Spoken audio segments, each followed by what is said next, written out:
Welcome all. I'm going to say first I'll begin by saying there's some interesting precedents being established in today's event. First of all, I've been put on my suit and tie, okay? I figure, you know, you do an event on computers, tech, etc., that you gotta dress the part. Secondly, we've done what we have.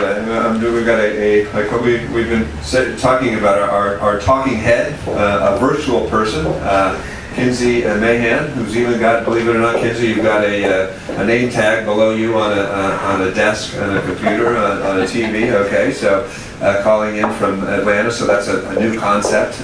We'll use it more in the future, and so those are some of the precedents. Just by way of background, Gil, member of the chamber, gone to a lot of our events and really has been discussing with us for a couple of years. Some of you may remember our website before and what we had. It just really needed a total rethink, a revamp. We also needed to reconsider how we just gathered our data, how we registered events, etc. And in that process, and that's what this is largely about, and also I think even just making sure that we defined how and how the chamber wants to look and access itself to the world. And also I would say finally that as we know more and more, the website becomes a window into who and what that company is. So we use design thinking. Design thinking has become a buzzword nowadays. We really believe that design thinking is very important as a trigger for innovation.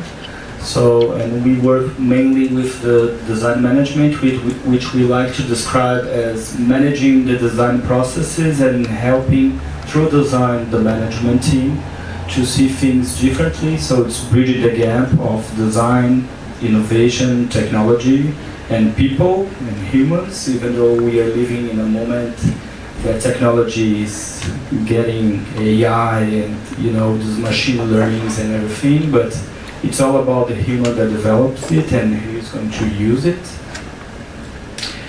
It has been a growing connection between the design investment and the business performance as well. This is a chart of created index from DMI, which represents the performance of the design-centric companies. And also recently there's been a lot of discussion of off-the-shelf and rapid experimentation. Off-the-shelf is the idea that you, as Gil mentioned, you have a lot of solutions that are already there. So once you combine them, and then you accelerate the process in terms of prototyping solutions. So that's where MemberClicks really makes sense for us and for the project, instead of trying to develop AMS from scratch. This is the process we use. So Gil mentioned something of the backstage. So we started the design thinking, and then we create the information architecture, and then we defined the design strategy. And here at the chamber we used the wireframing as a prototype, and we really spent a lot of time prototyping by creating almost 9 versions of wireframing, but it made it easier moving ahead in terms of when it's time to design the interface. It was easier and more assertive. So this next slide is just a set of kind of a checklist that you could go through once you've got your new website up and running, or maybe you don't need a full website overhaul. Maybe you just want to go through and refresh your current site a little bit, kind of dust off the cobwebs, make sure it's up to date.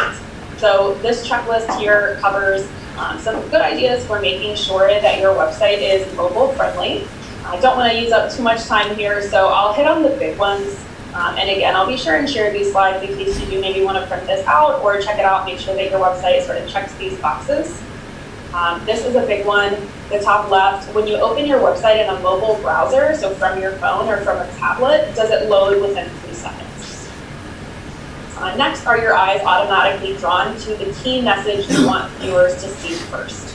Maybe you have 1 or 2 key things that are really important. Maybe that's who your organization is, your mission statement, your why.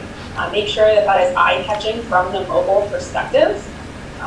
one that's really, really important, especially because users come from all different demographics and abilities, is everything easy to read. So maybe having a couple folks of different ages, different demographics, take a look at your site from their phone, especially since all phones can have a little bit of a different mobile experience. Making sure everything's easy to read is super important. Next are your calls to action, easy to recognize and activate. So making sure that if you are urging your user to do something like join or order this or register for this seminar, that call to action is easy to see, like a big button instead of just some kind of tucked away blue text, and easy to click on from a phone. This is a good one, kind of a creative, makes you think, if it wasn't your website, would you want to spend time on it? So if you hadn't built the site, if it wasn't for your organization, would you want to be there? Or would you navigate there and say, I think I'll just leave? I really like this one too. Use free tools, referencing a specific Google product here called Test My Site, or one called Mobile Friendly Test, to get some actionable analytics and discover areas for improvement. I believe both of those tools are free, so just quickly Google like free mobile friendly website. Google has one called Test My Site, that's all one word. The other is called Mobile Friendly Test. They let you plug in your website's URL, and then they spit out some analytics on if anything is not mobile friendly, what you could potentially do to improve that. And then the last one, I've alluded to this one a little bit, but cross-check all of the above items on multiple browsers and device types. So maybe you only use Internet Explorer. Check out your browser from Google Chrome, from Firefox, from Safari for you Mac users. Make sure you've looked at these, your website from an Apple type device, an Android, a Windows type device. Functionality and appearance can differ between browsers and device types. So you never know what your website visitors are using. The best way to find out is to make sure and cross-check. Obviously, if you don't have all of these products, maybe source from family, friends, others within your organization. Surely they've got a good mix of Android and Apple users out there at minimum, so be sure and test from those types of devices. In Argentina, and I had the idea, let's serve the Latin American community that wants to buy or rent in New York City. And I literally sat down on a Saturday afternoon, and I don't code, but I took a template and started fooling around with it for about a couple hours. Translated it to Spanish and kept one version in English, one in Spanish. Put Google AdWords on it, went to bed, and I kid you not, the next day I had leads from Latin America trying to find real estate in New York City. It's like, wow, I had another startup. It took me 2.5 years to find out that it was a waste of time, and this I just tried for one afternoon, and I had proof of concept. What is the search term you want people to find you for? In my case, it's apartments New York is very broad. Now you're welcome to Google apartments New York here, and I will probably not show up because it is a very crowded area. Apartments New York. I'm competing with all the bigger brokerages. I'm competing with Street Easy, Trulia, Zillow. There's a gazillion there. However, if I would invite you to put in apartamentos Nova York.